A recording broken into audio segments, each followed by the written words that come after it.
It's incredibly ironic that Monopoly, which had been created as a critique of the capitalist system, has since become the most profitable board game ever. Since its creation as the landlord's game in 1903 by feminist and inventor Lizzie Magie, every sharp edge has been sanded down and sold at scale. Variant games, an entire online casino, the worst mobile game in existence, 2 game shows, a cruise ship for some reason. Like, come on, Lizzie. You had to have known that selling your idea to the Parker brothers could have... What's this? Oh, you didn't. Some guy stole your idea and took all the credit. What a cosmically tragic irony. SpongeBob's creators said no spin-off shows, and the second he kicks the bucket, they make one. Monopoly didn't even need to wait for her to die to disrespect her, but almost exactly 50 years after she does, they decide to kick her cold dead corpse one more time with a McDonald's promotion. The logical endpoint of a game about hoarding wealth. It's a simple tie-in. You buy a product, you get a game piece sticker, you could win. Houses, cars, as much as $1 million. You know, actually saying that number aloud, that's a lot of money. It would be a really bad thing if we couldn't trust the bankers for this game, wouldn't it? Uh-oh. The cat ears are back on. Meowdy Market Moguls, welcome back to Meowkit Mayhem. For those of you who don't know already, here is how the McDonald's Monopoly game works. There are stickers on everything. Stickers galore. Peel it off, check the other side. You are either an instant winner for something, or you are trying to collect a full set of any color to win a prize. Why does this game exist? Easy answer, because people love gambling. But this isn't gambling, because gambling costs money, and technically, you can go into the store and ask for a single sticker free of charge. Awesome! This green property is worthless. Now, this promo is a huge winner for McDonald's. Sales go up by up to 40% when they run it, which is why at this time they do it twice a year. That's the end of this video. Thank you guys so much for being here. Go buy some McDonald's hamburgers and foodstuffs. I will see you in the next video. Bye-bye. Bye, guys. See you later. Wait. It's the year 2000. The FBI receives a call from an anonymous person who doesn't say a lot, but they say enough.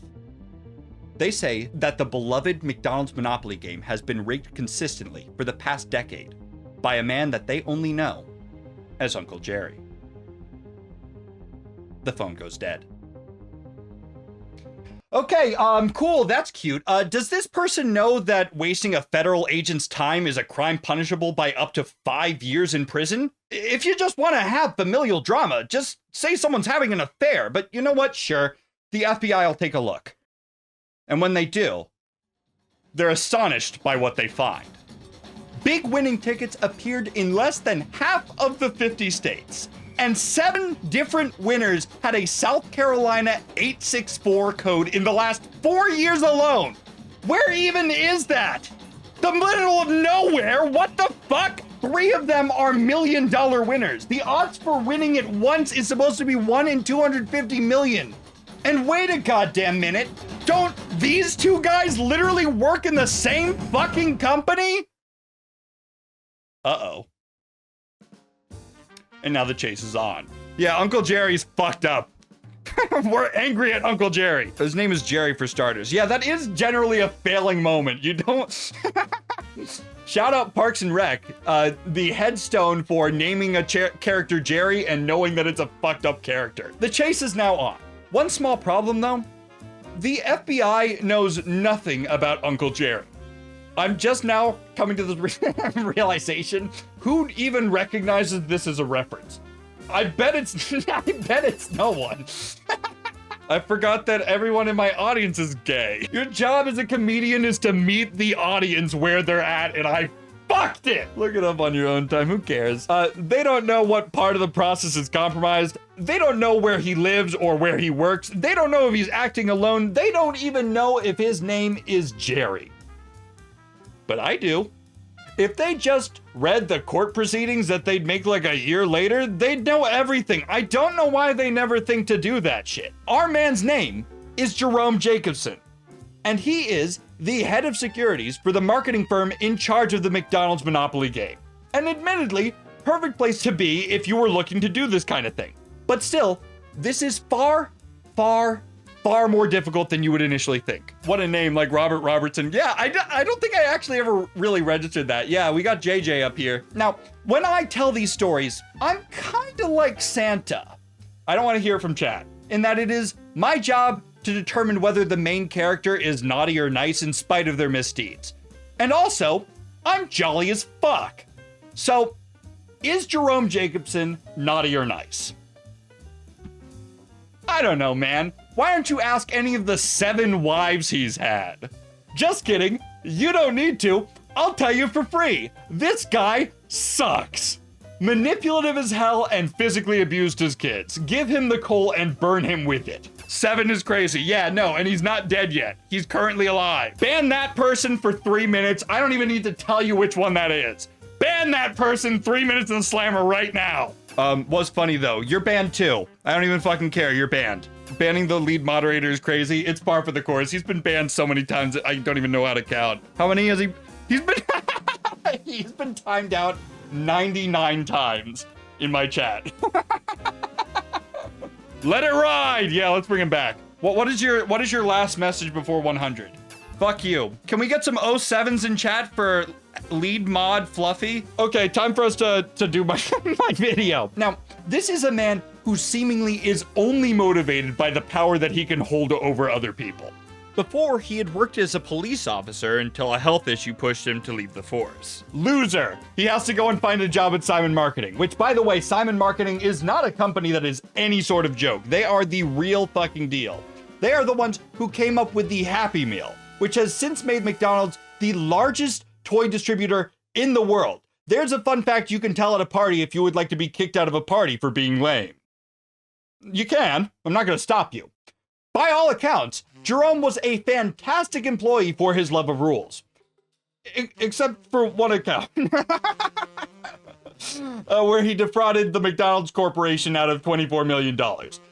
Ronald didn't like that. But, of course, like most things, this does not happen all at once. When the promotion is created, it's Jerome's job to oversee the supercomputer that drew the winning pieces.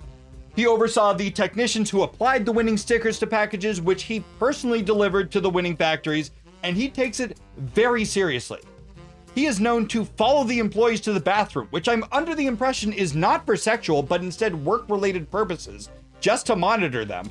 He would check their shoes before they leave, and write them up for even the most small of infractions. And to be fair, why wouldn't he be following these rules as closely as he is? His job was paying him $180,000 a year adjusted for inflation. He is set to live just about as comfortable a life as one could possibly ask. And it would have stayed that way forever if he hadn't encountered the greatest adversity of his entire life. A $25,000 game piece, 5 seconds alone, and a thought. Oh, that's $25,000. And so he took it. He took the game piece. And of course, he can't actually redeem this ticket because if he does, he will immediately be fired, if not arrested, given the job that he has. So what he does instead is he hands the ticket to his stepbrother who has a different last name. And just like that, Uncle Jerry has successfully embezzled a 5-digit figure out of McDonald's. And I'd like to be clear, if this was the first and last of his crimes, there is zero, and I truly do mean zero doubt in my mind, he would have gotten away with it scot-free. This theft happened in 1989, and as I previously mentioned, the FBI only became aware of things over a decade later, and only because someone with inside knowledge tipped them off. But unfortunately, for just about everyone, Uncle Jerry pulls Pot of Greed from the chance card pile. And this is a joke that works on multiple levels, because Pot of Greed is banned in tournament play in Yu-Gi-Oh! I'm a narrative genius beyond my years, that's what we're saying here. Since he wants to keep this whole thing going though, he now has to account for some additional things that he didn't really have to when it was just a Ooh, I wonder if I can steal. He can. So the first of which is going to be finding viable candidates to sell these game pieces to. And this is actually difficult for multiple reasons. If you sell the game pieces to people who all went to your high school, I throw you in jail because you're an idiot. If you sell them to people who all live in your state, I throw you in jail because you're an idiot.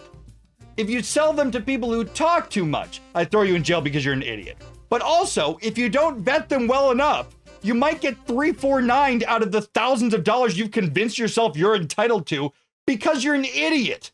Basically, if you vet them too much, you're an idiot. If you don't vet them enough, you're still an idiot. This is a plan for idiots.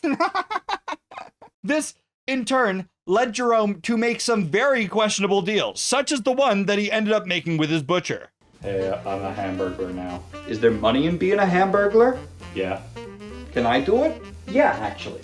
But you have to give it to someone else. Give them the game piece, have them redeem it, split the prize. Thank you. Breaking news, the hamburger wins the McDonald's. What the fuck? How did I get Jerry in my skit? He actually is more chill than you think. Just kidding, he's a fucking dickhead. That news was not the news that he wanted to be hearing. But also, that last line that I read was convincing enough as a yell that it prompted my mom to text to check in if I was all right. But it's hard to fault him for this specific outcome, because how many people do you know who wouldn't easily trace back to you that you could trust to pay you to commit a crime? That sentence was a train wreck to even get through. Actually doing it, completely other level. Finding inconspicuous people is a full-time job, and he already has one.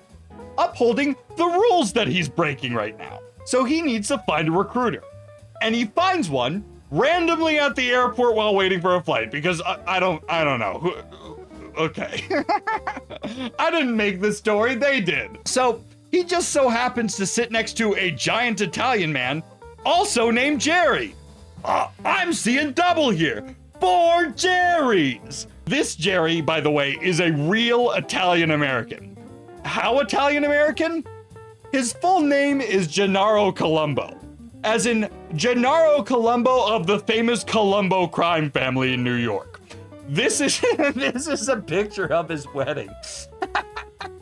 Like, imagine having Italy be so distinctly a part of your like who you are that you make your wedding Italian themed. Why do you need a flag with your name on it? Is that not sacrilege against your country? I don't know, but I know that like changing and altering the American flag is certainly not something you're supposed to do. Anyhow, shout out to him. I don't think that it is an exaggeration to say that this guy is like top 10 guys globally that you would want on your team for this sort of thing. Along with Sonic the Hedgehog because he's really fast, and Jake the Dog because every group gotta have the funny friend, and also he can stretch really far. But the thing is, Colombo already is the funny one because he is a major goofball. Every single action he ever takes elicits a, "Hey, what do you think you're doing?" Mob, if you're watching this, I'm sorry, I had to have one. You understand, I hope. If not, I'll see you soon. Before he's formally recruiting for Jerome, he ends up buying a game piece from him for a Dodge Viper, which he then realizes he is literally too big to fit in, so he gets rid of it, and then he accepts a McDonald's offer to put him in a commercial waving a key around because he's always wanted to be on TV. People everywhere are winning big, playing the Monopoly game at McDonald's. Jerry Colombo won a Dodge Viper. He almost gets whacked by his family for this stunt. Which, yeah, that makes sense. Work with me here, Jerry. What the fuck are you thinking? People used to just do things. They really did, Elijah. Bro, you are in the mob. And you commit a crime to be here.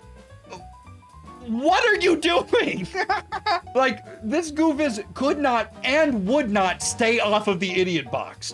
He ends up opening a gentleman's club called the Fuzzy Bunny in South Carolina. With clothed women, of course. Sure, he has a mistress that he hides from his wife, but he's not a harlot. But the thing about strip clubs is if they are near literally anything, people complain. So it keeps on getting shut down for this reason or that reason to try to get him run out of town. And he's like, look, the one time I try to do things above board, you're trying to get me in trouble for it? I terrorize people for a fucking living. I'm gonna do this. So he renames the club to the Church of Fuzzy Bunny and has his dancers read Bible passages before they dance so it's protected by religious sanctions. And then...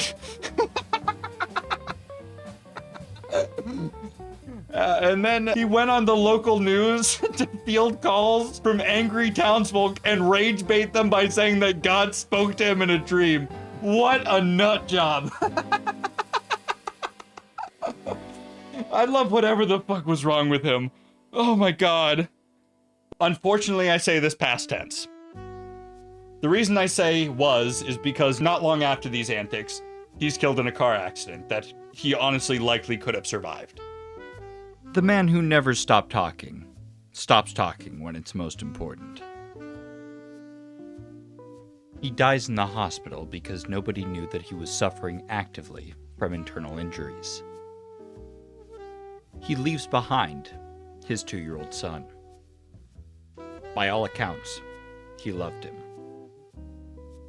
Jarvis, make an honorary posthumous inclusion for Jerry Colombo on the nice list, please. His 2-year-old son punched him and caused him an internal hemorrhage. That's crazy. Now, this sucks for Jerome since Colombo had such an extensive reach for candidates. But Jerry's list of recruiters has significantly expanded over time, so he's no longer as needed as desperately as he once needed him. By the time the jig is up, he'd have about 10 different people distributing the game pieces with him. But remember when I said that there were multiple challenges about industrializing the theft of game pieces? Well, one thing that I kinda glossed over is just how hard it is to go undetected while stealing them. Like, yes, he's head of security, but the printing presses that these game pieces are made in are like Alcatraz but for paper. Of course, you would never think about it because why would you unless it's a part of your job, but there are print factories that are specifically structured for the highest levels of security. There are like 3 or 4 different checkpoints to enter and exit the Dittler Brothers printing factory. And this isn't like TSA where they pat you down lightly and say, okay, your balls feel fine. All this factory has is its reputation and its paper. You are not leaving or entering with any sort of contraband. When he leaves officially with a winning ticket, it's in an envelope with a special anti-tamper seal that cannot be removed in one piece or reapplied, which is then put in a hard case briefcase with 2 different passcode locks, and he only knows one of the passcode locks. And worst of all, there is a woman with cooties whose entire job is to stand next to him while he's transporting winning tickets and unlock the case with him. And I'll tell you right now, she is not in on the scam, and she's also not incompetent. The number of hurdles he would have to jump in order to even do the theft without being caught is one of the reasons he likely was never even noticed for it. Even as head of security, someone always has eyes on him. Always watching. I'm fucking cutting that. Except for exactly at one point. The woman does not follow him into the bathroom. The suitcase was no obstacle. He only ever needed to see her put in the code once to never need her help again. But even still, the tamper-proof seals should have stopped him. And they would have. If not for the fact that years prior, he had erroneously been shipped an entire box of them completely on accident. In the bathroom, what he'd do is unlock the suitcase alone, open the envelope, find the winning ticket, replace it with a dud, reseal it with a personal sticker, and then walk out of the bathroom without even washing his hands. What did I search to find what image? Which image did I find? The piss image. Oh, I just took that in my own house. Is that okay? Can I not express myself in my own home? I'm noticing a lot of hatred coming from that side of the room, and I don't appreciate it. When he goes ahead and delivers the package to the winning factory, he makes a big show. Rah! Look how secure we are. The suitcase is handcuffed to my arm. You can't. Ooh, magic. And then he'd like stand over the employee that's applying the winning ticket. He's not applying the winning ticket. That's sitting in his pocket. And no one would be any the wiser because, of course, why would they be any the wiser? But little did he know himself, the FBI was now on his trail. They call in some head honchos from McDonald's corporate for a secret meeting and lets them know that their prizes have clearly been intercepted. Obviously, the FBI is careful as there is a chance that they could actively be talking to someone who is responsible for it. But of course, as you and I now know, no one at McDonald's knew about this. The entire promotion was run by Simon Marketing alone. And needless to say, just from the body language of the people who were in the room, pretty clear the corporate heads had no clue what was going on behind closed doors, and were astonished to find that they were looking down the barrel of a PR nightmare as a company that prided itself as being something that you could trust your family with. Facing this impending doom, it would be very understandable if McDonald's went and clammed up and said, okay, we're nuclear lockdown mode, I'm getting out of here.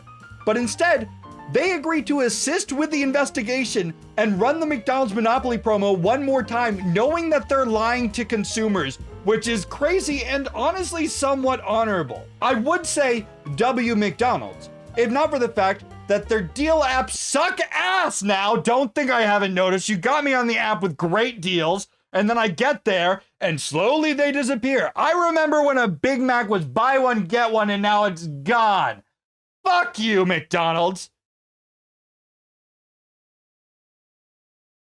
Although the connection of the fraudulent winners to Jerry was certainly not obvious enough to even suggest foul play initially, it is significantly easier to sniff out when the FBI was told, hey, there's something for you to be sniffing and it's stinky shit. After that point, all the FBI really needed to do was basically make a Venn diagram of all the common phone numbers that winners had previously called, and then just follow the trail directly to the perpetrator. And while of course that's already enough to approach him and say, by the order of the Jarl, stop right there, they instead opt to gather as much evidence as they can, just letting him incriminate himself as the federal authorities now watched him as closely as they could. Of course, important phone lines had been tapped to hell and back, but generally people doing this kind of crime are not going to say something incriminating on a call because they know that they shouldn't say something incriminating on a call. And it turns out it's actually not considered compelling evidence for the prosecution to say, they were keeping secrets and we couldn't get to them. Because even if you're a big, huge shithead, you're still innocent until proven guilty. So the FBI needed to find a way to extract provable lies from the bad lie guys. So the FBI went, I'm smarticle. And then they hatched an idea. And I wrote that into my script. What if, they said, what if this time around, as a part of the contest, we had big winners come to explain how they won on camera under the guise that this is just for commercials. And I'm actually going to let you sit with that for a second because it's a pretty damn solid plan. Because it is fully plausible to imagine that McDonald's would actually want that. But more importantly, this does not constitute as entrapment because they're not using a badge to coerce the culprits out of, like, admitting stuff. They're just being like, you want to tell us some stuff? And then they do. And they just keep on talking to federal agents that are sitting there pretending that they know how a camera or lighting fixtures work. The FBI would literally catch them in 4K, although probably not 4K, it's probably closer to like 720p, asking them questions as simple as, how did you win the game piece? And they would just let them talk and talk on this very carefully constructed fictional story that each of them would have about something that never happened. Like, Gloria, girl, I need you to sit down with me for a second. What are you thinking? You are a single mom living off of $24,000 a year. There is nothing you could say to make sense of the fact that you won a game piece in South Carolina shortly after setting up a new address there with no intentions to move. Come on. Really? They also got her to sign her name on a picture of a different McDonald's than the one she claimed she won from because of course, she'd never actually been there. Thanks a million. Gloria Brown. Yeah, okay, buddy, that's gonna look good. See you in jail. But the FBI, of course, did not just settle for new winners, but they gunned for past winners as well. They decided to pretend that McDonald's was hosting an extravagant reunion for all the winners in Las Vegas, where they promised them basically the entire world, knowing that, of course, it would never be happening. The most brazen of their promises being that Vegas would even be a fun place to go. Look, I'm not arguing with anyone. I don't care what you're writing in the comments. Vegas sucks. If you've never been, let me put it this way. There's a reason you've never seen a picture of it any other time than at night. Respectfully, Z-Dad is a looker. I'll let him know that. I'm sure he'll be happy to hear it. Vegas is a good place for chess. Can we get a timeout for Chess Jawa really quick? These people continue to incriminate themselves. Here's an unimportant story, but I'm gonna tell it to you anyhow, because fuck you, this is my video. A $1 million winner named Michael had this story about how some antics happened at the beach where his magazine got wet. So he bought a new one, which, yeah, apparently you could get game pieces from People magazine. What the hell, sure.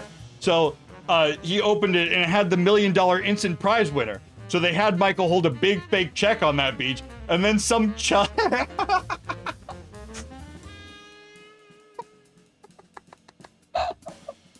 Oh, what a great picture. Some guy just grabs the check because he sees how many zeros are on it, and the federal agent that's undercover just starts booking it to chase him down. None of that needed to happen. The high guy couldn't redeem the check. Michael couldn't redeem the check. That's not how big checks work. They're not official. You can't use it. The federal agent didn't even need to recover it. It's not important. What are either of you doing? So he tackles him to the ground. That's great. Michael at some point gets asked what he was going to do with the money, to which he tells a disguised federal agent that he would buy a boat, which he'd name Ruthless Scoundrel. Nice job, buddy. And then he calls his friend who sold him the ticket, talking about how they totally bought it. What's up? Over his tapped home phone. Nice job, buddy. Really good day for Michael, though. I'm glad that he had fun. He got to watch a chase. There's him being tackled. He got to lie to the FBI. He thought that one of the corporate McDonald's employees thought that he was hot, even though she didn't think that at all. There were several other things that happened that helped Dan the investigation further, but the point is, the FBI had everyone that was cheating the game completely dead to rights at this point. Upon the conclusion of this game, the FBI orchestrated an initial countrywide takedown across multiple different police jurisdictions for 8 prominent culprits of the game, including Uncle Jerry for their involvement in the crime. In all, 53 different people were arrested for the game. Only 7 of them pled not guilty, 2 of which changed their plea to guilty after they saw the overwhelming evidence that was stacked against them. All but 1 were convicted. McDonald's ended up running $25 million worth of sweepstakes as an act of good faith for the $25 million worth of game pieces that had been stolen over the course of the 12-year promotion. They went to court a couple of times, but not much came of it.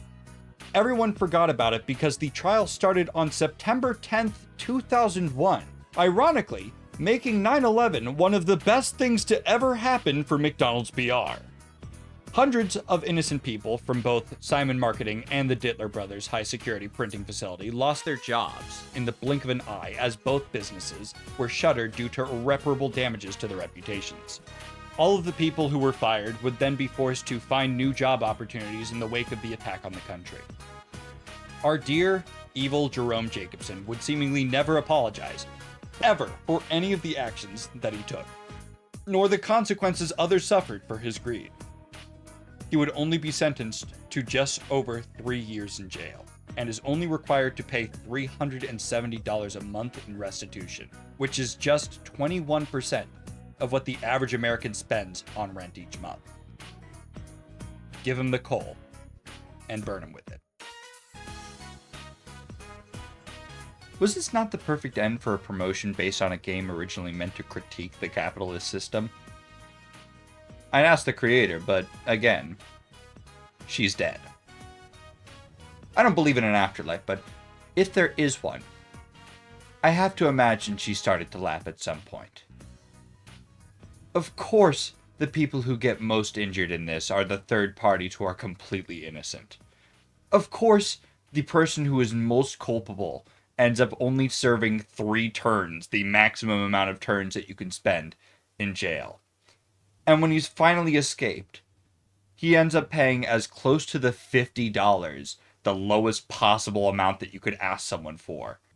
As Lizzie tried to warn us all those years ago, capitalism only ever ends up injuring the little guy. I'm just surprised that Jerome didn't try to roll doubles to get out instead.